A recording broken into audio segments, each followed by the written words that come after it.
नमस्कृत्यं नरं चैव नरोत्तमं देवीं सरस्वतीं व्यासं ततो जयमुदीरये। नष्टिप्रायेषु भद्रेषु नित्यं भागवत सेवया भगवती उत्तम श्लोके भक्तिर्भवति नैष्टिकी। कृष्णाय वासुदेवाय देवकी नंदनाय च नंदगोपकुमाराय गोविंदाय नमो नमः। श्रीमद् भागवत महापुराण की जय। हरे कृष्णा। आप सभी को श्लोक दिखाई दे रहा है, सभी मेरे पीछे बोलने का प्रयास कीजिए।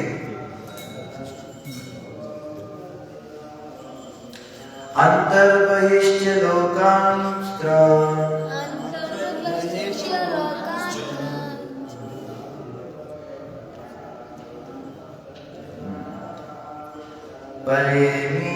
परेमीयस्कन्दिता व्रतः परेमीयस्कन्दिता व्रतः अनुग्रहान् महाविष्णो अभिघातगति क्वचित्। अन्तर्बहिश्च लोकांस्त्रान् पर्येण्यस्कन्दिता व्रतः अनुग्रहान् महाविष्णोः अभिघातगति क्वचित्। अन्तर्बहिश्च लोकांस्त्रीन् पर्येण्यस्कन्दिता व्रतः अनुग्रहान् महाविष्णो अभिघातगति क्वचित्।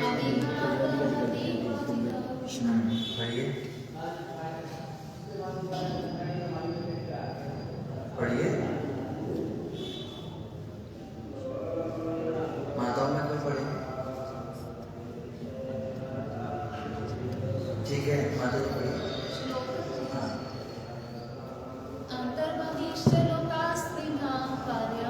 अंतर्बहिश्च लोकांस्त्रीन् पर्येण्यस्कन्दिता व्रतः अनुग्रहान् महाविष्णो अभिघातगति क्वचित्। धन्यवाद। अनुवाद दोहराएंगे। तब से सर्वशक्तिमान श्री विष्णु की कृपा से मैं दिव्य जगत में तथा भौतिक जगत के तीनों लोकों में निर्विघ्नता पूर्वक सर्वत्र विचरण करता हूँ। ऐसा इसलिए है क्योंकि मैं श्री भगवान की अविच्छिन्न भक्तिमय सेवा में स्थिर हूँ। तात्पर्य श्लोक की जैसा कि श्रीमद् भगवद गीता में कहा गया है, भौतिक क्षेत्र ब्रह्मांड के 3 लोक हैं। ये हैं ऊर्ध्वलोक, मध्यलोक और अधोलोक। ऊर्ध्वलोकों के परे अर्थात ब्रह्मलोक के ऊपर ब्रह्मांड के भौतिक आवरण होते हैं और इसके भी ऊपर चिन्मय आकाश होता है जिसका विस्तार असीम है और जिसमें अपने नित्य मुक्त पार्षदों सहित श्री भगवान असंख्य स्वतः प्रकाशित वैकुंठ लोकों में निवास करते हैं। श्री नारायण मुनि भौतिक एवं दिव्य प्रक्षेत्रों में स्थित इन सभी लोकों में उसी प्रकार निर्विघ्नता पूर्वक प्रवेश कर सकते हैं जिस प्रकार श्री भगवान अपनी सृष्टि के किसी भी भाग में जाने हेतु स्वतंत्र हैं। भौतिक जगत में सभी जीव भौतिक प्रकृति के 3 गुणों सतोगुण, रजोगुण तथा तमोगुण से प्रभावित रहते हैं, लेकिन श्री नारद मुनि समस्त गुणों से भौतिक गुणों से परे हैं, अतएव वे कहीं भी अबाध रूप से विचरण कर सकते हैं। वे मुक्त अंतरिक्ष यात्री हैं।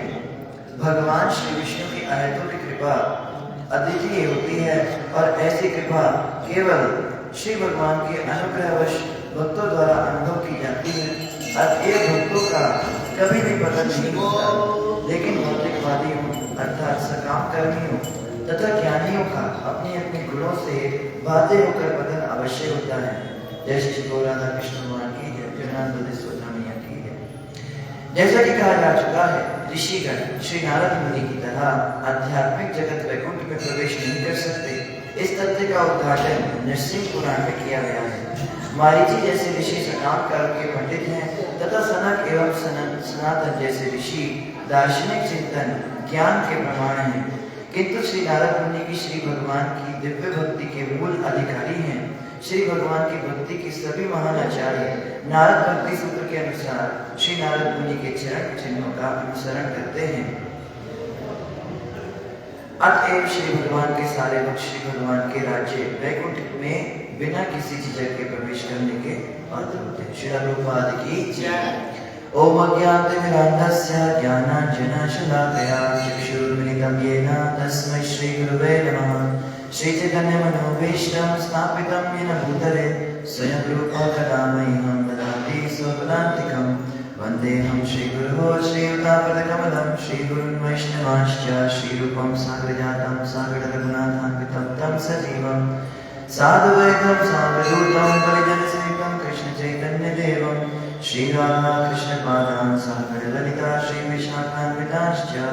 हे कृष्ण करुणा सिन्धो दीनबन्धो जगत्पते गोपेश गोपिकान्त राधाकान्त नमोस्तुते। तप्तकाञ्चन गौराङ्गी राधे वृन्दावनेश्वरी वृषभानुसुते देवी प्रणमामि हरिप्रिये। वाञ्छाकल्पतरुभ्यश्च कृपासिन्धुभ्य एव च पतितानां पावनेभ्यो वैष्णवेभ्यो नमो नमः। जय श्री कृष्ण चैतन्य प्रभु नित्यानंद श्री अद्वैत गदाधर शिवासादि गौरभक्तवृंद। हरे कृष्णा कृष्णा कृष्णा हरे हरे, हरे राम राम राम हरे हरे। मुखं करोति वाचालं पङ्गुं लङ्घयते गिरिं यत्कृपातमहं वन्दे श्रीगुरुं दीनतारिणं परमानन्दमाधवं श्रीचैतन्येश्वरं। गुरुवे गौरचन्द्राय राधिकाय तदालये कृष्णाय कृष्णभक्ताय तदोत्थाय नमो नमः। हरे कृष्ण। तो आप सभी भक्तों और माताओं का आज की श्रीमद् भागवतम की इस प्रातःकालीन कक्षा में हार्दिक स्वागत है। स्वागत सुस्वागत। आप लोग थोड़ा आगे आगे आ सकते हो क्योंकि यहाँ पे काफी जगह है। तो आज के श्लोक में क्या कहा जा रहा है? आज के श्लोक में नारद मुनि बता रहे हैं, जो ही मैं भगवान श्री कृष्ण की सुमधुर महिमा की पवित्र लीलाओं का कीर्तन करना प्रारंभ करता हूँ, क्षमा कीजिए, तब से सर्वशक्तिमान श्री विष्णु की कृपा से मैं दिव्य जगत में तथा भौतिक जगत के तीनों लोकों में निर्विघ्नता पूर्वक सर्वत्र विचरण करता हूँ। ऐसे इसलिए है क्योंकि मैं श्री भगवान की अविच्छिन्न भक्ति में सेवा में स्थिर हूँ। नारद मुनि के विषय में यहाँ बताया जा रहा है, नारद मुनि ने भगवान की भक्ति की और कैसी भक्ति करी? अविच्छिन्न। अविच्छिन्न का मतलब होता है जो छिन्न नहीं होती। हम भी भक्ति करते हैं भगवान की, लेकिन हम जो भक्ति करते हैं वो छिन्न भिन्न हो जाती है। कभी तो हम बहुत गाढ़ी भक्ति करते हैं, कभी हम बहुत तरल भक्ति करते हैं। इसके विषय में श्रील रूप गोस्वामी ने भक्ति रसामृत सिंधु में बताया है। एक होती है अनिष्ठिता भजन क्रिया और एक होती है निष्ठिता भजन क्रिया। भजन क्रिया का मतलब क्या होता है? भजन क्रिया का मतलब होता है, क्या मतलब होता है? भजन क्रिया का मतलब क्या होता है? इसका मतलब भजन क्रिया जैसे सुबह मंगल आरती उठना, पूरा अपना भजन को मेंटेन रखना, जब पूरा साधना करना। मंगल आरती से लेके शयन आरती के बीच में जितना भी हम भगवान के लिए कोई भी काम करते हैं उसको भजन क्रिया कहते हैं। कई लोग सोचते हैं भजन, कहीं पूछते हैं ना आपका भजन कैसा चल रहा है, तो सोचते भजन गाने की बात करते हैं। हम तो भजन गाते नहीं है। तो भजन का मतलब भजन ही नहीं होता, भजन में सब कुछ आता है। जो हम चैंटिंग करते हैं, जो हम साधना करते हैं, जो हम कीर्तन करते हैं, जो हम प्रवचन सुनते हैं, जो हम कथा सुनते हैं, या जो हम वैष्णव सेवा करते हैं, जो मंदिर में सेवा करते हैं, ये सारी साधना जो है ये सब भजन में आती है। तो भजन क्रिया का मतलब होता है वो कार्यकलाप जो हम भगवान की सेवा में करते हैं। तो ये दो तरह के होते हैं, एक होता है अनिष्ठित भजन क्रिया और एक होता है निष्ठित भजन क्रिया। ज्यादातर जो होते हैं वो अनिष्ठित भजन क्रिया के स्तर पे होते हैं। अनिष्ठित भजन क्रिया का मतलब होता है अभी भजन में निष्ठा नहीं है। निष्ठा मतलब विदाउट फेल रोज मंगल आरती आना। मेरी तो आज मंगल आरती मिस हो गई तो मैं कैसे कह सकता हूँ कि मेरी भजन क्रिया निष्ठिता है? अनिष्ठिता भजन क्रिया के स्तर पे ऐसा होता है। डेली 16 माला एक राउंड में करना एक जगह बैठ के, ये भी हमसे होता नहीं है। या फिर नियम बना लेना कि रोज हमें जो है वैष्णव की सेवा करनी, बिना किसी वैष्णव को प्रसाद खिलाए मैंने भोजन करना ही नहीं है। ये डेली मैंने क्या करना है, भगवान के विग्रह के दर्शन करने आना ही आना है, कुछ भी हो जाए, आंधी हो, तूफान हो, सर्दी हो, गर्मी हो, बारिश हो, मैंने आना है। तो इस प्रकार की निष्ठा जो है ये बहुत ही दुर्लभ देखने में आती है, ये जनरली देखने में आती नहीं। तो अब प्रश्न उठता है फिर हम निश्चित कैसे हो, हम निष्ठा कैसे बनाए, हम रेगुलर कैसे हो, हम चैंटिंग में कैसे रेगुलर हो, हम भगवान की सेवा में कैसे रेगुलर हो। तो उसके लिए बताया है निष्ठित भजन क्रिया के स्तर पर आने के लिए अलग अलग लेवल्स होते हैं। जैसे अनिष्ठित भजन क्रिया में फर्स्ट लेवल क्या होता है, फर्स्ट लेवल होता है उत्साहमयी। उत्साहमय भजन क्रिया मतलब जब नया नया आता है जोश, नया नया किसी को प्रचार करो, हरे कृष्ण आप चैंटिंग किया करो, वो नए नया जप करता है, नया नया तिलक लगाता है, नई नई धोती पहनता है, नई नई सेवा मिलती है मंदिर में। तो आप याद कीजिए जब आपको नई नई सेवा मिली थी मंदिर के अंदर पहली बार, तो आपने कितने भाव से की थी? उस दिन तो ऐसा लग रहा था कि आज मुझसे अधिक भाग्यशाली संसार में कोई दूसरी जीवात्मा ही नहीं है। ब्रह्मा और इंद्र का भी क्या वैभव है मेरे आगे, मैं साक्षात परब्रह्म परमेश्वर की सेवा कर रहा हूँ। और उस समय हमें ये भी बताया गया था कि वैकुंठ में लक्ष्मियां लाइन लगाकर खड़ी रहती है मगर उनको सेवा नहीं मिलती, क्योंकि वैकुंठ में सेवा है ही नहीं कुछ करने के लिए। ना तो वहां पे कपड़े गंदे होते हैं कि आप भगवान के कपड़े ही धो लो, ना वहां पे फर्श पे कभी धूल पड़ती है कि आप झाड़ू ही लगा दो, ना वहां पे कुछ करने की जरूरत होती है। वहां पे कल्प वृक्ष होते हैं, उन कल्प वृक्षों से आप कहो हाँ भाई आटा में छोले भटूरे भगवान को भोग लगाने, तो कल्प वृक्ष छोले भटूरे प्रकट कर देंगे। आप कहोगे हमको पाव भाजी खाने का मन है, पाव, कुछ कुकिंग की भी कोई सेवा नहीं, वेजिटेबल कटिंग की भी कोई सेवा नहीं। ऐसे वैकुंठ में लक्ष्मियां सोचती है कुछ तो सेवा मिले प्रभु, कुछ तो सेवा मिले, तो जबरदस्ती वो साफ फर्श के ऊपर झाड़ू लगा देती है कि कम से कम कुछ सेवा करने की इच्छा है तो कुछ कर तो सके। लेकिन इस संसार में हमारे ऊपर कितनी कृपा है कि जो लक्ष्मियों के ऊपर कृपा नहीं, वही लक्ष्मीपति जगन्नाथ भगवान यहाँ पे कृपा करके पधारे हैं। और इसमें प्रभुपाद जी कहते कोई संशय नहीं है। प्रभुपाद जी कहते हैं भगवान साक्षात यहाँ पे विराजमान है। आपको के भगवान को क्या जरूरत पड़ गई यहाँ पे आने की? तो प्रभुपाद जी कहते हैं कि भक्त जो होते हैं वो भगवान की सेवा करना चाहते हैं, हम सभी सेवा करना चाहते हैं भगवान की। तो भगवान कहते हैं तुम मेरी सेवा कैसे कर सकते हो, तुम तो भौतिक शरीर में हो और मैं आध्यात्मिक हूँ। भगवान तो सच्चिदानंद स्वरूप है, पंच भौतिक से बने, अग्नि पृथ्वी जल वायु आकाश, ये पंच भौतिक तत्व हैं। इन भौतिक तत्वों से हमारा शरीर बना है, इस भौतिक तत्व से ये संसार बना है। लेकिन भगवान कृष्ण का शरीर इन भौतिक तत्वों से बना हुआ नहीं होता। भगवान का शरीर किन तत्वों से बना होता है? भगवान कृष्ण का शरीर कौन से तत्वों से बना होता है? दिव्य है। कौन से तत्व है उसमें? अग्नि पृथ्वी तो नहीं है, तो क्या है? सत्य, चित और आनंद, सच्चिदानंद स्वरूप होते हैं। सत्य का मतलब इटर्नल, चित मतलब फुल ऑफ नॉलेज और आनंद मतलब ऑलवेज ब्लिसफुल। तो ये भगवान का जो दिव्य शरीर है और इसी तत्व से आत्मा भी बनी है। तो जो पंच भौतिक वस्तुओं से निर्मित शरीर है वो सच्चिदानंद को तो देख भी नहीं सकता, तो उसकी सेवा क्या करेगा? हम में से कोई भगवान को देखने की भी स्थिति में नहीं है, इन भौतिक आंखों से तो भगवान को देखा भी नहीं जा सकता। तो पंच भौतिक शरीर से हम पंच भौतिक तत्वों की ही कुछ सेवा कर सकते हैं। तो भगवान कहते हैं कि चलो ठीक है, तुम्हारी अगर इच्छा है मेरी सेवा करने की तो मैं भौतिक वस्तुओं के अंदर प्रवेश कर जाता हूँ। तब भगवान पत्थर में, लकड़ी में, मेटल में, अष्टधातु में, या फिर पेंटिंग में, रंगों में, रत्नों में, मिट्टी में, या फिर रेत में, या इस प्रकार से अलग अलग रूप में प्रकट हो जाते हैं। तो ये भगवान की कृपा है। कहते चलो अब मैं भौतिक तत्वों के अंदर आ गया, अब तो इस तत्वों के द्वारा मेरी सेवा करो। तो विग्रह जो भगवान के बनते हैं वो देखने में लगते हैं कि ये तो विग्रह है, तो लकड़ी है, तो पत्थर है।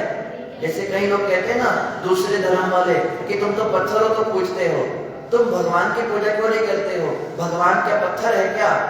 उनको लगता है कि अगर हम कहते हैं ये भगवान है हमारे साक्षात, तो वो सोचते हैं कि हम पत्थर को भगवान समझते हैं। हम पत्थर की पूजा नहीं करते। हम पत्थर के अंदर जो मूर्त है प्रभु की और जिसमें भगवान आए हैं, प्रवेश किए हैं, उन भगवान की सेवा करते हैं। अगर हम पत्थर की सेवा करते तो हम पत्थर पे पैर क्यों रखते?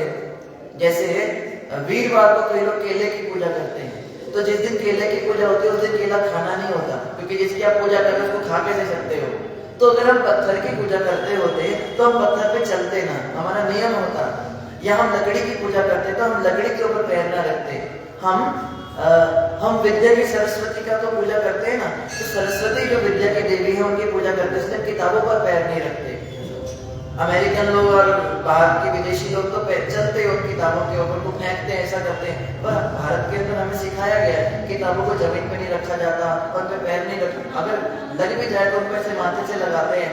तो इसका मतलब हम उस वस्तु की पूजा कर रहे हैं, हम उस किताब की पूजा कर रहे हैं। तो जब हम किसी वस्तु की पूजा करते हैं तो उस वस्तु पे हम पैर नहीं लगाते। लेकिन यहाँ पर क्या हो रहा है, यहाँ पर हम वस्तु की पूजा नहीं कर रहे हैं, हम पत्थर की लकड़ी की पूजा नहीं कर रहे हैं, हम भगवान की पूजा कर रहे हैं जो उसके अंदर बड़ी कृपा करके प्रवेश किए हैं। अब पहली बात समझने की यह है कि भगवान का कोई भौतिक रूप है नहीं। भगवान का रूप कैसा है? वो चिन्मय दिव्य है, लेकिन भगवान भक्तों पर कृपा करने के लिए इस मूर्ति के स्वरूप में प्रकट हो जाते हैं। अब पहला जो हमारा जो क्रिया, भजन क्रिया का पहला स्तर है वो क्या है? उत्साह में। जब नई नई ये बातें पता लगती हैं तो भगवान के दर्शन ही बड़े दिव्य होते हैं। हम भगवान को बड़े प्रेम से देखते हैं और सोचते हैं कितने हम सौभाग्यशाली हैं, लक्ष्मियों का ऐसा सौभाग्य नहीं जो हमारा जो हमें सेवा मिली। या फिर जब हम नया नया जप करने बैठते हैं, कितना अटेंटिवली चेकिंग करते हैं, एक एक शब्द को सुनते हैं, तो उत्साहमय भजन क्रिया में क्या होता है? बहुत अधिक उत्साह होता है। कई बार तो इतना हाइपर हो जाता है उत्साह कि आनंद के मारे सारे शरीर के अंदर रोना आता है, कंपन होता है और गला रुक जाता है, और हम जो है दूसरों से अपने आप को श्रेष्ठ समझने लगते हैं। जैसे जो नए नए साधक होते हैं, वो नए नए साधक क्या करते हैं? पुराने वाले भक्तों को देखते हैं और वो कहते हैं कि ये प्रभु जी तो देखो कितना बेकार तरीके से जप करते हैं, हमें देखो कितना। प्रभु जी ऐसे नहीं जप किया जाता। हम ना लेक्चर सुनते हैं और प्रभु जी के, हम बताते हैं हमको कैसे किया जाता है। नए नए तूने लेक्चर सुनने शुरू किए तो तेरे को बड़ा उसका नए नए में हमको होता है, हम ऐसे बताते हैं, ऐसे हाथ डाल के ऐसे हरे कृष्ण ऐसे जपते हैं प्रभु जी, आप कैसे कर रहे हो? या कोई भक्त आप देखो कि जो पुराने भक्त हैं वो सेवा कर रहे होते हैं, तो सेवा करते करते वो थोड़ा इधर उधर बातें कर लेते हैं। प्रभु जी आप क्या कर रहे हो? आप ब्रह्मांड के स्वामी की सेवा कर रहे हो, आप साक्षात भगवान कृष्ण की सेवा कर रहे हो। आपको ऐसे थोड़ा ना करना चाहिए, आपको बातें नहीं करनी चाहिए, इसलिए ठीक तरीका नहीं है। तो पुराने भक्तों को देखकर जब नया भक्त इस प्रकार से बोलता है तो पुराने भक्त क्या करते हैं? कुछ बोलते नहीं, वो बस उसको देख के हंसते हैं। मेरे को याद है जब मैंने नया नया जब शुरू किया था, 8-10 साल पुरानी बात है, तो नया नया जोश था, हमको भी नई नई धोती पहननी सीखी थी, नया नया तिलक लगाया था, तो लगता था मैं वैष्णव बन गया, मैं बहुत ब्रह्मांड के अंदर मेरी बड़ी पूजा है। हरे कृष्ण उनको लोग घंटी की आवाज में। तो इस प्रकार से मैं जब चैंटिंग करने बैठता था तो मैं हरे कृष्णा कृष्ण कृष्ण हरे हरे, हरे राम राम राम ऐसे ऐसे करके जब मैं जब करता था तो जो पुराने भक्त बैठे होते थे वो मुझे देख के हंसते थे और मैं उन्हें देख के हंसता था। मैं उन्हें देख के इसलिए हंसता था कि इतने पुराने हो गए लेकिन अब तक इनको एटिकेट्स नहीं, इनको चैंटिंग करना नहीं आया, इनको इतने साल हो गए पर ये जप करना नहीं आता। और देखो मुझे कितने कम समय में इतना अच्छा जप करना आ गया। और वो लोग क्यों हंसते थे वो मुझे अब पता लग रहा है। वो इसलिए हंसते थे अभी नया नया ऐसा जोश आया इसको, बाद में ये भी हमारे जैसा ही हो जाएगा। तो अब कोई नया भक्त जब ऐसे चैंटिंग करके हमें देख के हंसता है तो फिर हम भी उसको देख के हंसते हैं, ये भी हमारे जैसा हो जाएगा। उत्साहमय भजन क्रिया का जो स्तर है इसमें हमारा उत्साह बड़ा ऊंचा हो जाता है। 16 राउंड 32 राउंड 64 राउंड ऐसे ही हो जाते हैं, 80 80 90 माला पता ही नहीं चलती कब हो गई। नहीं में ऐसा होता है। लेकिन धीरे धीरे क्या होता है, जैसे जैसे हम डेली वो काम करने लगते हैं तो वो बोरिंग हो जाता है। फिर वही जब करना रोज का रूटीन, माला वही थैली वही चंदन वही तिलक वही यू शेप बनानी वही तुलसी लगाना, लगता है कि ये तो रोज रोज का काम हो गया। फिर हम बोर हो जाते हैं, वही मंदिर जाना है, वही हरिभक्तों की किटपिट सुननी है। अब आपने सब्जी काट दो, आप यहाँ पे आके आराम से दर्शन कर रहे हो भगवान को, बड़ा सा पतीला आपके सामने ठप, ये कहाँ से आया प्रभु जी, कौन से लोग से गिर गया ऊपर से, आप प्रभु माता जी कर दो, हाँ ठीक है कर देंगे। फिर वही सब्जी काट रहे, अब वो वाला भाव नहीं आता। कि भगवान ब्रह्मांड के स्वामी और लक्ष्मियों को सेवा नहीं मिली। अब ऐसे क्या यार, कोई और मिलती नहीं है इनको, मैं ही दिखाई देती हूँ यहाँ पे किसी और को सेवा दे देते। या कभी कभी क्या होता है, प्रभु जी आरती करनी है, आप प्रभु जी कैसी बातें कर रहे हो, मुझे वहां जाना है, मुझे वहां जाना है, ये काम करना है, वो काम करना है। अरे प्रभु जी ब्रह्मांड के स्वामी की सेवा है, आप सोचो कितना। प्रभु जी ब्रह्मांड के स्वामी को बोलो ब्रह्मांड में किसी और को ढूंढ ले हमारे पास अभी टाइम नहीं है। वही चीजें जो है रूटीन की हो जाती है, तो हमारा जो है उत्साह डाउन हो जाता है। फिर दूसरा स्तर कौन सा आता है? दूसरा स्तर आता है घन तरल। घन तरल मतलब तरल हो जाते हैं हम। तरल मतलब एक तो कॉन्सेंट्रेटेड वजन होता है, एक डाइल्यूट वजन होता है। तरल का मतलब डाइल्यूट। तो तरल वजन में क्या होता है, मन नहीं करता, अनमने भाव से हम भजन क्रिया कर रहे, जैसे तैसे हम जप कर रहे, जैसे तैसे हम सेवा में लगे, जैसे तैसे मंगल आरती आ रहे, बस एक रूटीन बन गया। और मजबूरी है, दीक्षा लेनी है तो मंगल आरती भी उठना पड़ेगा, और दीक्षा अगर हो गई उसके बाद अब जरूरत ही नहीं है, अब जो जिस काम के लिए मंगल आरती आ रहे थे अब जरूरत ही नहीं है उसकी, एक जगह पर गायब हो जाते हैं। सेवा भी इसलिए करते हैं हमारा नाम अच्छा हो जाए मंदिर में, ताकि हमारा नाम रिकमेंड हो जाए। उसके बाद में एक बार जो हमें चाहिए वो मिलने के बाद में हम सेवा भी छोड़ देते हैं। तो तरल भजन क्रिया क्या होती है? तरल भजन क्रिया में मन से उत्साह खत्म हो जाता है। लेकिन कभी कभी क्या होता है, कुछ वैष्णव संग ऐसा हो जाता है, कोई शुद्ध भक्तों की कृपा दृष्टि हो जाती है, या कोई क्लास हम ऐसे सुन लेते हैं, या कोई शास्त्र में हम ऐसी बात पढ़ लेते हैं, ये कभी कभी भगवान के सामने खड़े होकर भगवान की कृपा ऐसी हो जाती है, अचानक से हमारे अंदर भाव जागृत हो जाता है, अरे मैं क्या कर रहा हूँ, मुझे कितनी मुश्किल से ये दुर्लभ अवसर मिला है। बाहर यहाँ किसी बाहर के व्यक्ति को देखते हैं, बाहर के लोग जो मर रहे हैं, सड़ रहे हैं, ऑफिसों के अंदर गालियां खा रहे हैं, बॉस के जूते खा रहे हैं, हम कहते हैं देखो इनका क्या जीवन है। हमें कितनी कृपा की भगवान ने, गुरुदेव ने, हम भगवान की सेवा कर रहे हैं और ये लोग बॉस की सेवा कर रहे हैं और गालियां खा रहे हैं। यहाँ तो कम से कम फिर भी हमको कुछ बातें सुननी पड़ती है, गालियां तो नहीं मिलती ना। मुझे नहीं लगता मंदिर में कोई आपको वो गंदी गंदी गालियां देता होगा, ऐसा क्या कर रहा था तू, आता क्यों नहीं आज सेवा में, ऐसे तो नहीं बोलते ना। लेकिन बाहर तो ऐसी बात करते हैं, तब देखकर कभी कभी मन में आता है नहीं यार मेरी जिंदगी बहुत अच्छी है। फिर हमारा फिर से घना भजन हो जाता है, फिर से भजन क्रिया जो है कॉन्सेंट्रेटेड हो जाती है। कुछ दिन तक खूब अच्छे से सेवा करके फिर भाव डाउन हो जाता है, फिर बड़े दिनों तक मंदिर ही आना बंद हो जाता है, फिर अचानक किसी दिन आ जाते हैं। तो घन तरल ही चलता रहता है, कभी कॉन्सेंट्रेटेड भजन होगा, कभी डाइल्यूट भजन होगा। घन तरल की अवस्था पार करते करते क्या होता है, ध्यान रखिए ये सब अनिश्चित भजन क्रिया के स्तर है। इसके बाद में आता है व्यूढ़ विकल्प। व्यूढ़ विकल्प में क्या होता है, विकल्प आते हैं हमारे पास, हमेशा दो ऑप्शन आएंगे। आपको बोला जाएगा कभी हाउस प्रोग्राम में चलना है, आपने हमारे साथ आपने तुम्बा बजाना है, और आपके पास दो ऑप्शन होंगे, मैं जाऊं या मैं ना जाऊं। तो कई बार तो होगा मैं जाऊं, कई बार होगा मैं ना जाऊं। कभी कभी आपके पास में कोई भक्त आएगा, बोलेगा हरि बोल कल हम जो है वृंदावन जा रहे हैं, आप चलो हमारे साथ। तो हमें दो ऑप्शन होंगे, मैं जाऊं या मैं ना जाऊं। विकल्प हर चीज में विकल्प मिलेंगे।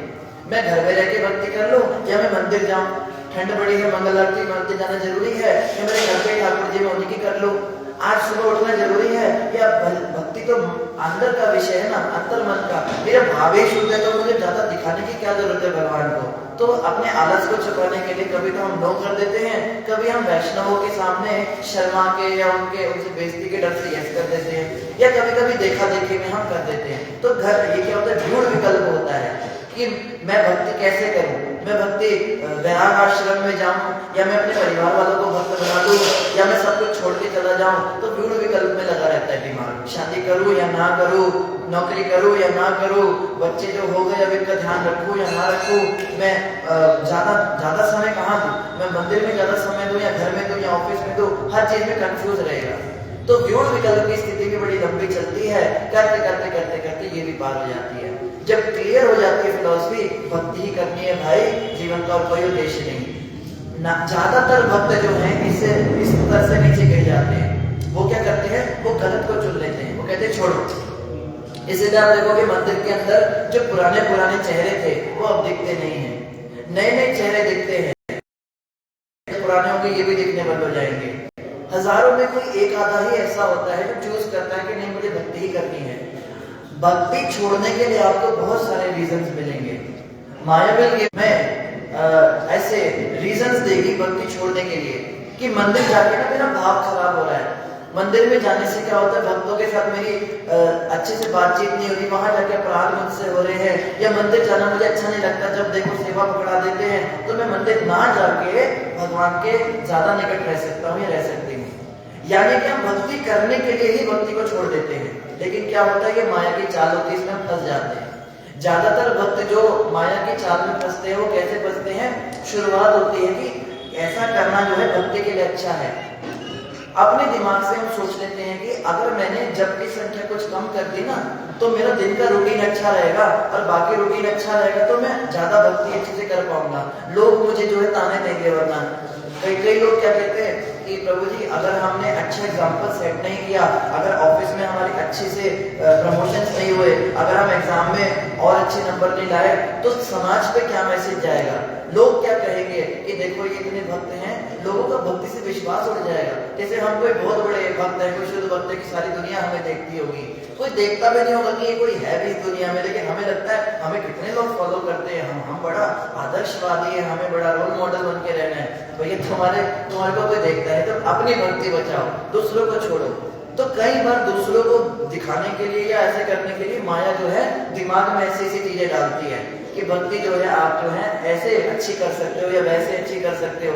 अपनी दिमाग की सनक से हम उल्टे सीधे फैसले ले लेते हैं कि चलो अभी हम फैसला ही करते हैं, हम सुबह नहीं उठेंगे, हम शाम को उठेंगे, हम जो है एकादशी करना बंद कर देंगे क्योंकि हमारी तबीयत खराब हो जाती है। अपने मन से जब हम निर्णय लेते हैं तब नीचे नीचे जाके खत्म ही हो जाता है हमारा काम, छुट्टी हो जाती है। फिर वो प्रभु जी केवल साल में जन्माष्टमी दिखते हैं मंदिर में। उसके बाद उनको पूछो, प्रभु जी आप आजकल आते नहीं, पहले तो रोज मंगल आरती आते थे, क्या करें, कोई उठा नहीं जाता, ये हो गया वो हो गया, वो काम में फंस गए, ये कर गए। हमें माया कभी पकड़ती नहीं, वास्तव में हम माया को पकड़ते हैं। माया हमें पकड़ ही नहीं सकती। भगवान कृष्ण की जो सेवा में लगा उसको माया नहीं पकड़ सकती, माया केवल उसको बुला सकती है, आ जाओ मेरे पास आओ। मंदिर के पास बड़े गंदे हैं, बड़े बेकार लोग हैं, देखो ना, वो बुढ़े को देखो, जवान को देखो, उस औरत को देखो, आदमी को देखो, बच्चे को देखो, कैसे वो लोग हैं। वो तुम्हें लगता है भक्त हैं, अरे मेरे पास आओ, मैं तुम्हें भक्ति कराऊंगी। तो माया ऐसे ऐसे करके बुलाएगी। वो माताओं को देखो, वो क्लास में आती है, वो तुम्हें लगता है वो भक्त हैं, भक्ति भाव है कोई उनमें, वो देखो तुम्हारे बारे में क्या बोल रहे हैं, वो देखो वहां पे तुम्हारी बेइज्जती कर रही है, तुमको क्लास में समझ में तो कुछ आता नहीं, तो बैठते क्यों हो जाके, जब सब सारी फिलॉसफी तुम्हारे सर के ऊपर से ही निकलनी है, तो फिर बैठना ही क्यों है। इस समय का तुम सदुपयोग करो। कैसे सदुपयोग करो, इसमें तुम मोबाइल चलाओ, टीवी देखो, अपनी फैमिली को टाइम दो। माया इस तरह से दिमाग पलटी करती है, लेकिन जब तक हम खुद से उठ के छोड़ के जाएंगे नहीं, तब तक माया कुछ कर नहीं सकती। माया केवल बुला सकती है, पकड़ नहीं सकती। जैसे एक वो है ना, वो बुलाती है पर जाने का नहीं, ये माया के बारे में कहा गया। माया बुलाती है बाहर, लेकिन मंदिर के बाहर जाना नहीं, भक्तों का संग छोड़ना नहीं, भगवान को छोड़ना नहीं, गुरु जी को छोड़ना नहीं। तो इस प्रकार से जो ये व्यूढ़ विकल्प वाली स्थिति है, इसमें कोई बहुत कम लोग होते हैं जो चूज करते नहीं। We should continue Krishna consciousness, we should continue our efforts in bhakti. कुछ भी हो जाए, जमाना चाहे आग लगे बस्ती में, पर हम अपनी मस्ती में, सारा संसार में आग लग जाए, मेरे परिवार भी मुझसे रूठ जाए, फैमिली वाले कुछ बोले, रिलेशन वाले के पागल हो गए, इस पागल ने दिमाग इसका खराब कर दिया है, कि मेरा बच्चा इतना अच्छा था, पहले पता नहीं क्या इसका ब्रेन वॉश कर दिया। दुनिया जो बोलती हो बोले, मंदिर के अंदर भी लोग बोलते हैं,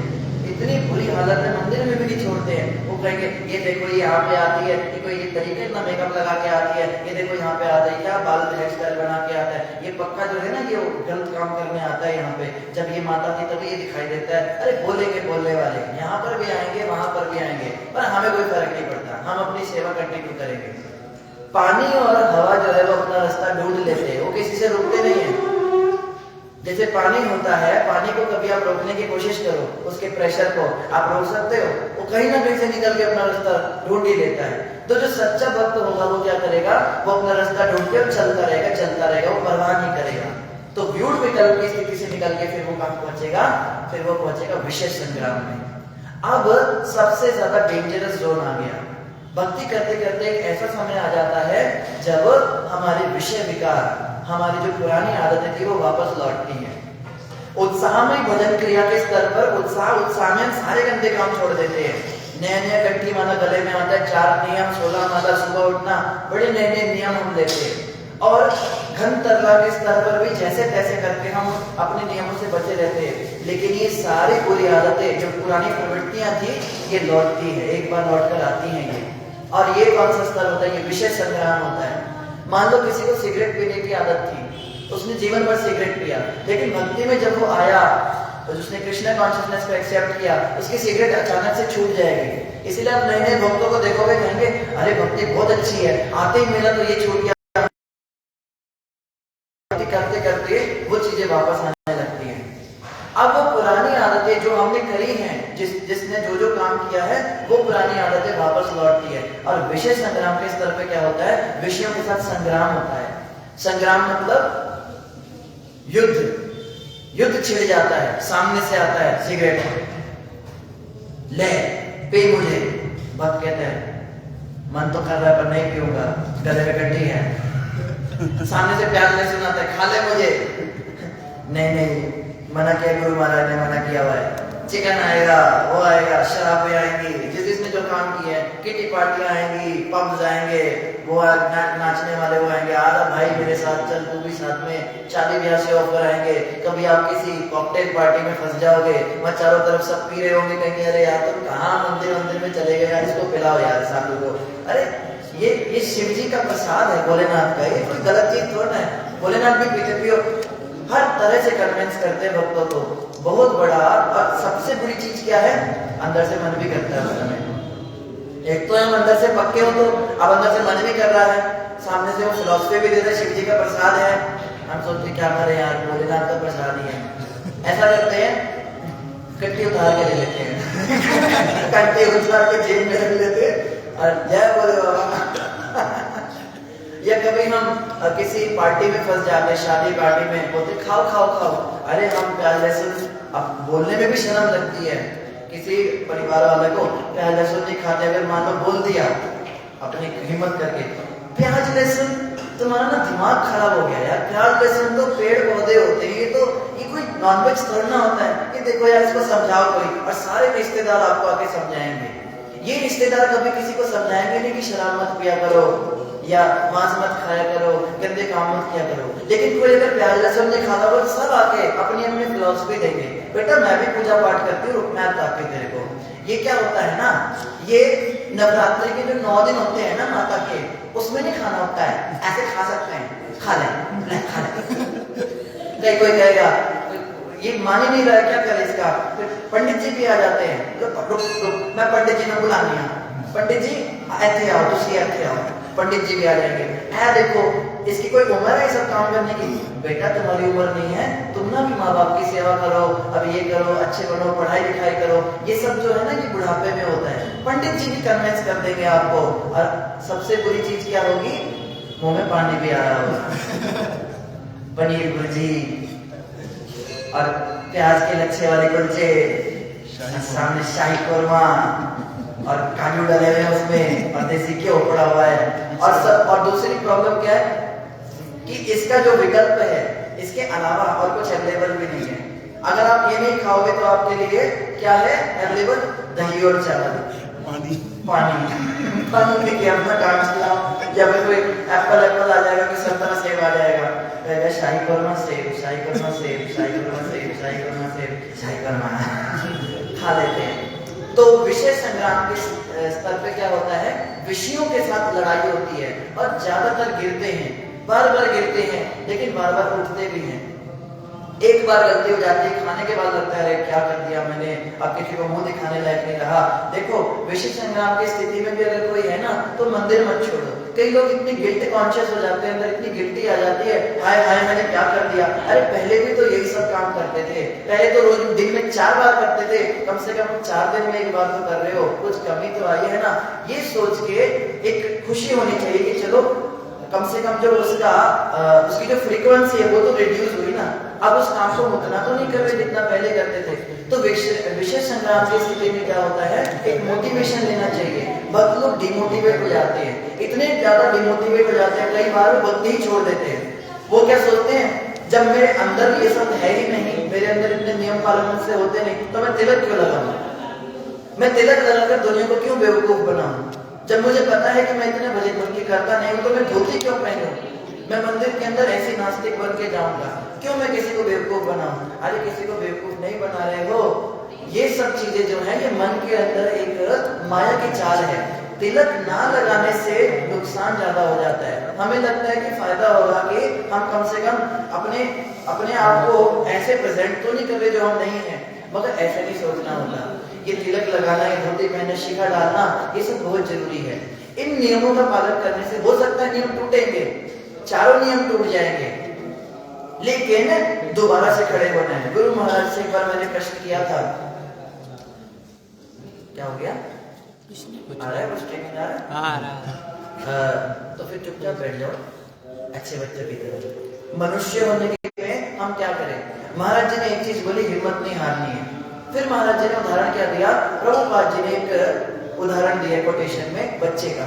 जैसे एक छोटा बच्चा होता है, वो चलना सीखता है, तो जैसे खड़ा होता है उसके पैर जो है लड़खड़ाने लगते हैं। क्या हुआ? हरे कृष्णा हरे कृष्णा कृष्णा कृष्णा कृष्णा हरे हरे हरे हरे हरे राम हरे राम राम राम हरे हरे। हमें भी बता दो, हम भी ऐसे लेंगे। क्या हो गया? तो अभी थोड़ा सीरियस बैठो, बाद में हंस लेना, मैं भी साथ में हंस लूंगा। तो क्या बता रहे थे? बच्चा जब खड़ा होता है तो गिर जाता है, फिर से खड़ा होता है, फिर मुंह के बल गिरता है, उसको कई बार चोट आती है, कई बार वो रोने लगता है, पर माँ बाप क्या करते हैं? उसको हौसला देते हैं। माँ ऐसे बैठ जाती है ना, आजा आजा बच्चा आजा बच्चा, माँ कहती है ओ बाबू गिर गया, फिर माँ क्या करती है? उसको जाके खड़ा कर देती है, फिर से आके आजा आजा, फिर माँ फिर ओ मेरा बाबू, फिर से उठाती है। अब मानो कोई बच्चा कहे कि मैं तो बार बार गिर जाता हूँ, तो मैं उठना बंद कर देता हूँ, छोड़ देता हूँ, तो क्या ठीक है? ठीक है? आप में से कोई ऐसा है जो बिना गिरे पहली बार में उठते और दौड़ लगा के पीटी उषा की तरह पैदा होते ही भाग गया हॉस्पिटल से? ऐसा कोई बच्चा होता है? किसी ने देखा? किसी का भी नहीं। जानवरों के बच्चे हो सकते हैं, जैसे मैं देख रहा था उसमें डिस्कवरी में दिखा रहे थे, हिरन का बच्चा पैदा होते ही भागने लगा वो और दौड़ गया और उसकी माँ उसको पकड़ के ला रही है। ऐसा जानवरों के समाज में देखने को मिलता है, पर इंसान के बच्चे ऐसे नहीं होते कि पैदा होते ही उड़ जाए या पैदा होते ही भाग जाए। समय लगता है, धीरे धीरे हमने सीखा। आप में से किस ने साइकिल चलानी सीखी थी बचपन में? सबने सीखी थी। जब साइकिल चलाई थी तो पहली बार साइकिल 2 पहिए वाली चलाई थी, 4 पहिए वाली? 4 वाली। 2 वाली जिसने चलाई थी सीधे चलाई थी, पीछे कैरियर पे पापा को बिठाया था। बिठाया था ना, पहले पापा के 2 टांगे थी, 2 टांगे लगा लो या 2 पहिए लगा लो, सपोर्टिंग व्हील कुछ ना कुछ लगा के पहले शुरुआत की थी। फिर धीरे धीरे जो है, पापा बैठे हो ना? हाँ बेटा बैठा हूँ। पापा बैठे हो ना? हाँ बेटा बैठा हूँ। पापा है ही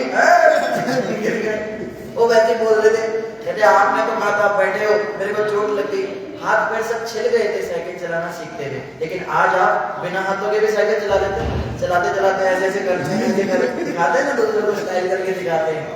आप स्कूटी पे ये प्रयास मत करना, स्कूटी नहीं चलती बिना हाथों के, वो पकड़ के चलती है। एक बार हमने कोशिश की थी। तो इस प्रकार से अब हम इतने एक्सपर्ट हो गए हैं, अब हम उसको चलाने लगे। ठीक उसी तरह से विषय संग्राम की स्थिति में क्या है? विषयों की वजह से गिर जाएंगे, बार बार हमसे नियम टूट जाएंगे, बार बार माया हमें फंसा देगी अपनी चाल में, बार बार हमसे गलतियां हो जाएंगी, लेकिन हमें गिरे नहीं रहना, उठना है, दोबारा से हिम्मत करनी है। और धीरे धीरे क्या होगा? अब हम गिरना कम हो जाएंगे, कम होते होते एक दिन क्या होगा? परफेक्ट हो जाएंगे और चलने लगेंगे। तो विषय संग्राम की स्थिति के बाद में क्या आता है? फाइनल जो है ऐसे और भी स्तर आते हैं। फिर तरंग रंगिनी आती है। तरंग रंगिनी क्या होती है? अनिश्चित भजन क्रिया के अंदर एक ऐसा स्तर आता है, ये भी हमारे साथ नहीं होगा। हरे कृष्णा हरे कृष्णा। ये किसके साथ होता है? जो भक्त भक्ति में आगे बढ़ जाते हैं। जब हम आगे बढ़ेंगे तो क्या होगा? एक ऐसी स्थिति आएगी जब 3 चीजें हमें मिलेंगी भक्ति करने से, और उन 3 चीजों में हम फंस जाएंगे। क्या हो गया माताओं को? माताओं हरे कृष्णा बोलो। तो पहली चीज क्या मिलेगी? प्रतिष्ठा मिलेगी, आपकी रिस्पेक्ट होने लगेगी, मंदिर के अंदर लोग आपको हरे कृष्णा प्रभु जी करके आपके पैर छुएंगे, माता जी तो हमारी तो काउंसलर ये माता जी ऐसा बोलेंगे, और लोग कहेंगे आपसे बड़ी प्रेरणा लेते हैं, आप हमारे गाइड हैं, आप हमारी शिक्षा गुरु हैं, आप हमारी रोल मॉडल हैं, ऐसे ऐसे बोलेंगे, प्रतिष्ठा मिलेगी, लोग बड़ी तारीफ करेंगे। मंदिर में नहीं तो घर में लोग तारीफ करेंगे, मोहल्ले के लोग बोलेंगे ये देखो कितना सुधरा हुआ बच्चा है, और नालायक तू कैसा है, देख कितना सुंदर तिलक लगा के रोज मंदिर जाता है, माला करता है, तुम इन चीजों में फंसे हुए हो। प्रतिष्ठा मिलेगी। दूसरी चीज क्या मिलेगी? पैसा मिलेगा। लोग डोनेशन देंगे, खूब पैसे देंगे आपको, रखिए रखिए माता जी प्रभु जी रखिए, आप मंदिर की सेवा में लगाना, या भक्त हो, लोग जो है जैसे ब्राह्मणों की सेवा होती है, कोई भी संक्रांति कुछ होगी तो खूब सारा पैसा कपड़ा ला के देंगे आपको। और तीसरी चीज होगी कंचन कामिनी और कीर्ति कामिनी, सुंदर सुंदर स्त्री आपके पास आएंगी, स्त्रियों के पास सुंदर सुंदर पुरुष आएंगे और वो कहेंगे कि आप कृपया करके हमें गाइड कीजिए भक्ति में। तो इन तीनों से बचना बहुत मुश्किल हो जाता है। जो शुद्ध भक्त बन रहे होते हैं ना, जो बड़े ऊपर सीनियर डिवोटीज होते हैं कि हमारे साथ नहीं हो गया, हम तो इन तीन चीजों के पीछे भागते हैं और ये हमें मिलती भी नहीं है। हम इज्जत लेने के लिए इतना कुछ कोशिश करते हैं पर फिर भी बेइज्जती हो जाती है हमारी। ना तो मंदिर में इज्जत होती है, ना घर में इज्जत होती है, ना ऑफिस में इज्जत होती है, ना स्कूल में इज्जत होती है, हर जगह बेइज्जती हो जाती है हमारी।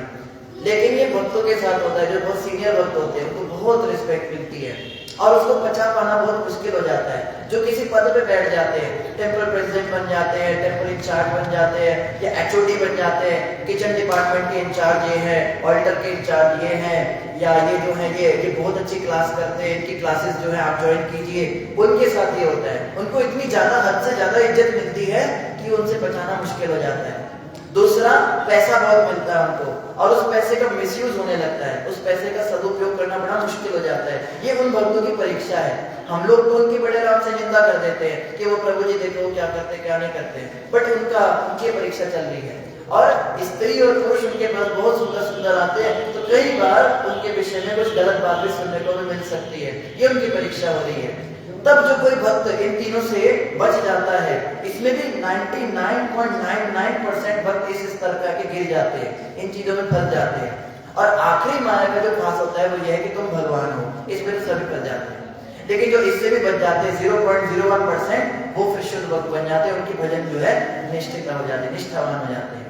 तो इस प्रकार से अनिष्ठित भजन क्रिया से हमें ग्रेजुअली जो भी हमारा स्तर है, जो भी हमारा लेवल है, उससे हमें आगे बढ़ना है।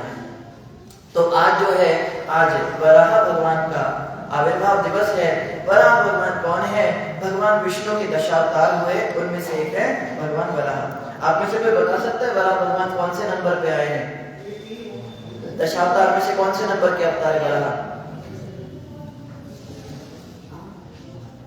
नहीं पता? तीसरे नंबर के। पहले है मत्स्य, दूसरे कश्यप, तीसरे वराह। तो वराह भगवान जो है, इनके विषय में एक दशावतार स्त्रोत है, उसमें इनके विषय में कहा गया है। क्या कहा गया है?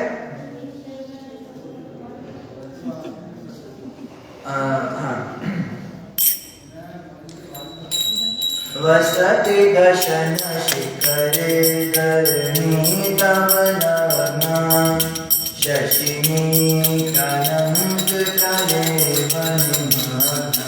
वसति दशन शिखरे धरणी नवनवना शशिनी अनंत करे वनमाना। केशवरेता शुभ्र रूपा जय जगदीश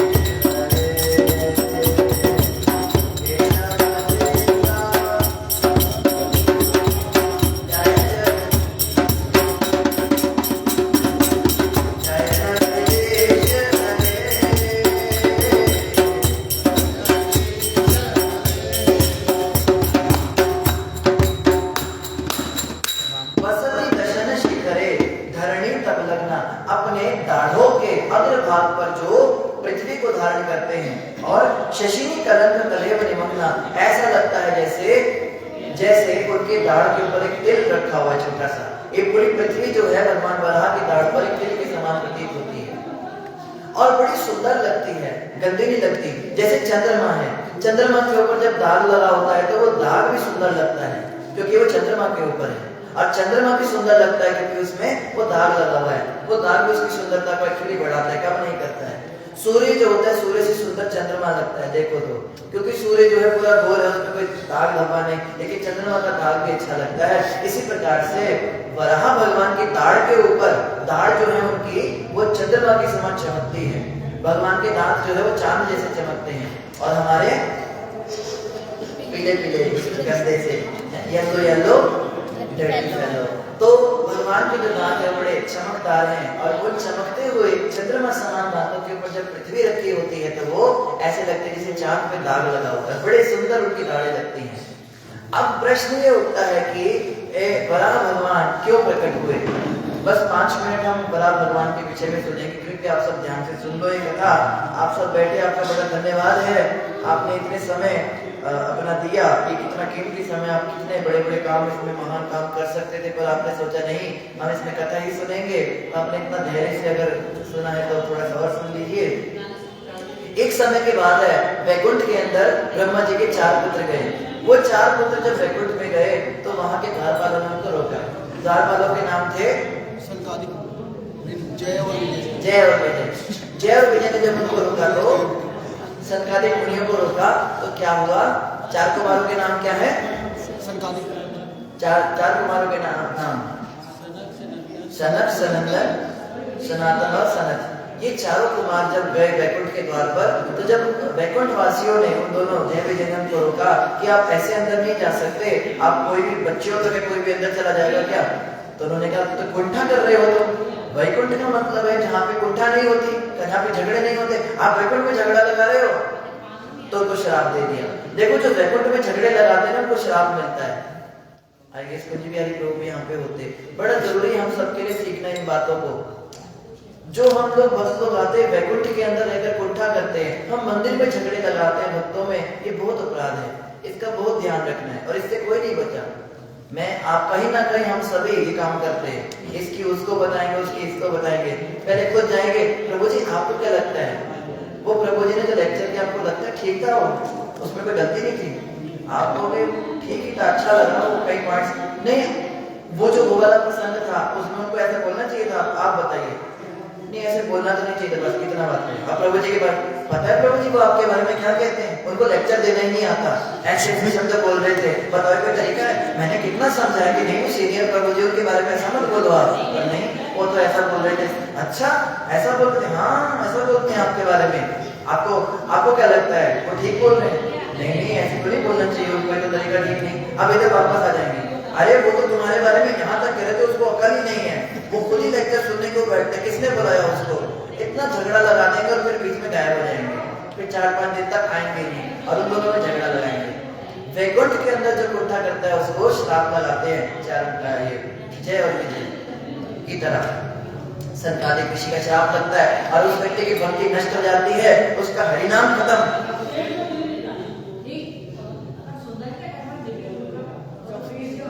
बस 2 मिनट माता क्षमा कीजिए, माता तो अपने रूटीन से आई है, हम लोग एक्स्ट्रा बैठे हैं, आपकी गलती नहीं है। तो एक बार क्या हुआ, क्या बता रहे थे हम आपको? झगड़ा। जब कोई भी भक्त जो इस प्रकार के काम करता है, मंदिर में रहकर झगड़े लगाता है, चुगलियां करता है, निंदाएं करता है भक्तों की और इधर की बात उधर करता है, वो व्यक्ति जब कर ही नहीं सकता, मान ही नहीं सकता कि उसकी माला हो रही है, वो जब कर ही नहीं सकता। और वो व्यक्ति क्या नहीं कर सकता, हो ही नहीं सकता कि वो भक्ति कर रहा है। वो भगवान के दर्शन सामने खड़ा होगा भगवान के, लेकिन भगवान के दर्शन ही नहीं कर सकता, उसका ध्यान कहीं और ही होगा। मैं मान ही नहीं सकता, क्योंकि मेरे साथ भी हुआ है, इसका हम सभी ने एक्सपीरियंस किया है। जब भी हम थोड़ी बहुत गड़बड़ करते हैं मंदिर में, तुरंत जो है भगवान के सामने खड़े होकर भी भगवान के दर्शन नहीं होंगे, हम किसी और ही ख्याल में खोएंगे। मंगल आरती चल रही है, गा भी रहे हैं और नाच भी रहे, बजा भी रहे हैं, लेकिन ध्यान कहीं और ही होगा। ना तो पता होगा बोल क्या रहे हैं, ना प्रेयर का मूड होगा कि संसार दावानल है और भगवान हम। यहाँ तक कि क्लास में भी बैठे ऐसे हिलाएंगे देख के मुझे, पर पता नहीं मैं क्या बोल रहा हूँ, कानों के अंदर आवाज ही नहीं जा रही है। इसका पता कैसे चलता है? बीच में रुक के क्वेश्चन पूछो, फिर सब इधर उधर को देखते। मैंने 4 प्रश्न किए अभी तक और 4 में से किसी का जवाब किसी ने दिया नहीं। इसमें आप भी, मैं भी इसमें इंक्लूडेड हूँ। ये सब के कारण क्या है? अपराध। हम अपराध करते हैं, इसलिए ना तो हरिनाम में हमारा मन लगता है, ना भगवान की सेवा में। सेवा भी नहीं कर सकता वो व्यक्ति। जबरदस्ती सेवा उसे करानी पड़ती है उसकी शुद्धि के लिए, लेकिन उसका मन नहीं होता, झिझक के सेवा करता है, गुस्से में सेवा करता है और बाद में छोड़ के चला जाता है और बस खाली मंदिर में आता है और भाई कितना बेर तुझसे और भाई प्रणाम करो मुझे, मैं सीनियर डिवोटी हूँ, तुम सबको मैंने बताया ना, चलो जमीन पे झुको प्रणाम प्रभु जी, हरे कृष्णा धन्यवाद, आप ही हमारे शिक्षा गुरु, आप ही हमें भक्ति। हाँ ठीक है, ये नया नया छोकरा कौन है साला, तेरे को पता नहीं है मैं कौन हूँ, चलो कहेगा आप कौन हो भाई, बुलाओ नारायण गौर को, बताओ कौन हूँ मैं, बुलाओ पंडित को, चल दंडवत कर मुझे। तो ऐसे हम आगे ये सब चीजें करने लग जाते हैं और ऐसे करके सीधे सारे टल जाते हैं गले में और फिर हाँ भाई ठीक है करके निकल जाते हैं। मंदिर में ना आके तो माला करते हैं, मैंने तो देखा नहीं यहाँ पे ज्यादातर भक्तों को कि इधर बैठ के कोई इधर बैठ के जप भी करता हो, इधर बस घूम पे ऊपर मंडरा मुंडो के निकल जाते हैं। मैं भी ऐसा ही हो गया, इसमें मैं कोई वो नहीं कहता, आपकी बात नहीं करता, मैं भी ऐसा ही हूँ। तो इसका कारण क्या है, हम लोग अपराध करते हैं। जब मंदिर में अपराध करेंगे, भक्तों को सताएंगे, निंदाएं करेंगे, चुगलियां करेंगे, तो हमारा भक्ति से तो मन जो है समाप्त हो जाएगा, मंदिर में रह के हम कुछ और काम करेंगे। तो इसीलिए हमें क्या करना है, इन चीजों से ऊपर उठना है। तो बराह भगवान कैसे आए, जब 4 कुमारों ने इनको श्राप दिया तो जय और विजय को बोला तुम असुर हो ना, तुम असुर ही बन जाओ, असुरों वाले काम करो, लड़ाई लगवा रहे हो, तो ऐसे लोग फिर असुर बन जाते। फिर इसी मंदिर में एक कुत्ते बिल्ली बन के घूमते हैं, यहाँ पे 3 बिल्लियां आती हैं, जगह जगह पे टट्टियां करती हैं, और 2 कुत्ते आते हैं, यहाँ पे भौंकते हैं, उनको रोज पिटाई लगती है। ये वही भक्त जो यहाँ पे रह के सब काम करते थे, वही माताएं हैं जो यहाँ पे आके चुगलियां लगाती थी और इधर उधर की बातें करती थी, यही लोग कुत्ते बिल्ली बन के वापस आ जाते हैं। हमारा भी यही हाल होगा, हम भी यही सब बन के इधर कोई चिपकली बन के, कोई जैसे कहते हैं ना कि किसी ने हैरासमेंट करते हैं भक्तों का, नए नए भक्त आएंगे उनको पुराने तो जैसे स्कूल में वो होता है ना, रैगिंग होती है, कॉलेज में मंदिर में स्पिरिचुअल रैगिंग ली जाती है, और नया नया आएगा ना उसको सब ग्रुप मिलके, और प्रभु जी क्या आपको पता है यहाँ पे क्या सिस्टम है, प्रभु जी मुझे तो कोई सिस्टम है, तो क्लासेस भी सुनता हूँ मैं, तो मंगलवार नहीं सिस्टम हम समझाते हैं, आओ जरा। फिर उसकी रैगिंग लेते हैं उसको बिठा के, और क्या करता है क्या नहीं करता है, ऐसा है वैसा है, उसकी कंप्लेंट लगाएंगे, अगर वो हमारे हिसाब से नहीं चलेगा, हमें प्रणाम नहीं करेगा, उसकी छोटी छोटी शिकायतें लगाएंगे, उसको अपने ग्रुप से बाहर कर देंगे, उसको व्हाट्सएप के ग्रुप से डालेंगे, उसको निकाल देंगे, ये चलता रहता है बस यहाँ पे। और ये सब कर करा के जब उसकी पूरी भावना खत्म हो जाती है, फिर क्या होता है, वो अगले जन्म में छिपकली बनता है, हम मक्खी बनते हैं मंदिर में, और वो हमें खाता है, कर्म ऐसे कटता है। फिर इस तरह से हमारे साथ हालत हो जाती है। तो जय विजय को जब असुर बनाया, ये तो खैर भगवान की दिव्य लीला है, तो भगवान की इच्छा से हो रहा है, पर हमें शिक्षा लेनी है। ये भी देखो बेचारे कहाँ से आया है, ये भी इधर ही कोई घूमता होगा, कोई स्पीवाइज का लड़का होगा, ये भी राघव तो नहीं आ गया मेरी बैठा जाओगे बाद में, जब राधिका माता आ गई ये लोग वापस आते हैं, सत्य बात है, ये इसी तरह से घूमते हैं। तो इस तरह से क्या होगा, लेक्चर सुनने आया है कि कोई हमारा ही कोई लगता है तो इस प्रकार से जय विजय जब असुर बने तो हिरण्याक्ष बना, हिरण्याक्ष और हिरण्यकश्यप। तो हिरण्याक्ष ने क्या किया, पृथ्वी को रसातल में गिरा दिया, फिर रसातल से पृथ्वी जो है भागी, गाय का रूप बनाकर भगवान के पास पहुंची, भगवान विष्णु के पास वैकुंठ में, और श्री देवी के रूप में वो गई, क्षमा कीजिए भूदेवी के रूप में गई। वैकुंठ में पृथ्वी का स्वरूप है भूदेवी, स्वर्ग में है गौ माता, और इस पृथ्वी लोक पर धरती के रूप में रहती है। तो उन्होंने जाके विष्णु भगवान को कहा मेरी रक्षा कीजिए, तो भगवान ने वराह का रूप लिया और पृथ्वी को जल से बाहर निकाला और हिरण्याक्ष का वध किया। और आज ही के दिन वराह भगवान प्रकट हुए थे। वराह भगवान प्रकट कैसे हुए थे, ब्रह्मा जी की नाक से। ब्रह्मा जी बैठे थे और अचानक से उनकी नाक से कुछ गिर गया, वो गंदे नहीं थी जो उनके नाक से गिरी थी, मटर के दाने की जैसा कुछ गिरा था, और वो देखते ही देखते आकाश में गया, फैलने लगा, अपना विस्तार इतना बड़ा हो गया, इतना बड़ा हो गया। ब्रह्मा जी कहते ये कौन है, मेरी नाक से क्या निकल गया ये। तब भगवान वराह कहते मैं तो कहीं से भी निकल जाता हूँ, मुझे कोई जरूरत थोड़ी ना है। अब आप कहोगे फिर तो ब्रह्मा जी वराह भगवान के पिता हो गए, ऐसे थोड़ा ना होता है। या खंबा जो है नरसिंह भगवान का पिता हो गया, ऐसा कभी होता है। कल एक व्यक्ति था, उससे मेरी बात हो रही थी, वो कहते कबीर भगवान है, उनका कभी जन्म नहीं हुआ। कृष्ण तो यशोदा के घर बेटे थे, तो उसको भी हमने यही समझाने का प्रयास किया कि उसको नाक से तो ब्रह्मा के वो निकल गए, वराह भगवान ब्रह्मा जी के पिता हो गए क्या। ब्रह्मा जी की भ्रिकुटियों से रुद्र प्रकट हो गए तो शिव जी के पिता ब्रह्मा जी हो गए क्या। ब्रह्मा जी का पद नीचे, शिव जी का पद ऊपर है, वो तो कहीं से कोई प्रकट हो जाता है, तो अलग अलग वो तरीका होता है उनका। तो इस प्रकार से आज के दिन भगवान प्रकट हुए, वराह भगवान के चरणों में प्रार्थना करें। और आज जो है व्रत नहीं करना है, क्योंकि कल एकादशी को हमने निर्जला वैदिक व्रत कर लिया है। आज today is not fasting, today is feasting. आज आप खूब जलसा कीजिए, पार्टी कीजिए। आज बड़ा भगवान प्रकट हुए हैं। यही एकमात्र ऐसे भगवान है जिनके जन्म दिवस पे व्रत नहीं रखना होता, तो आप पूरा इसका आनंद लीजिए, क्योंकि जन्माष्टमी पे, महाप्रभु की पूर्णिमा पे या नित्यानंद प्रतिष्ठा पे आपको व्रत रखना पड़ेगा। आज आप इस फेस्टिवल को सेलिब्रेट कर सकते हैं। इन शब्दों के साथ सभी का धन्यवाद। किसी का कोई क्वेश्चन हो, कोई कमेंट हो तो पूछ सकते हैं। ऑनलाइन तो कोई क्वेश्चन नहीं आया, कोई सवाल तो नहीं किसी का? श्रीमद् भागवत महापुराण की जय, शाम शाम का प्रोग्राम बता दो। गौरव की जय। शाम का प्रोग्राम आज शाम को कार्यक्रम है मंदिर में, जो भी सुन रहे हैं कृपया करके ध्यान दीजिए। आज शाम को संडे के प्रोग्राम में जगाई निताई उद्धार लीला होगी, और इस जगाई निताई उद्धार लीला को देखने आप जरूर आइए। गौर निताई भगवान आज शाम को प्रकट होंगे पूरे महावदान्य अवतार, पूरे महावदान्य रूप में, और वो आपकी कृपा करेंगे सब भक्तों के ऊपर। तो आप सभी आज शाम को आइए। 6:30 बजे से कार्यक्रम शुरू होगा। तदुपरांत जो है प्रसाद की व्यवस्था भी सबके लिए रहेगी। और कल शाम को गौर पूर्णिमा नित्यानंद नित्यानंद त्रयोदशी का कार्यक्रम है, वो भी शाम को 6:30 बजे से होगा। भगवान का अभिषेक होगा, कीर्तन होगा कितने बजे? और महाप्रसाद का वितरण होगा। अभिषेक 6:30 बजे से कार्यक्रम शुरू होगा शाम को। पहले आपके 12 हरे बजे कृष्ण। गौशाला में है ना? सुबह गोकुल गौशाला में 10 बजे से कार्यक्रम है। 10 साढ़े 10 बजे से वहाँ पे कार्यक्रम है, शाम का कार्यक्रम है। हरि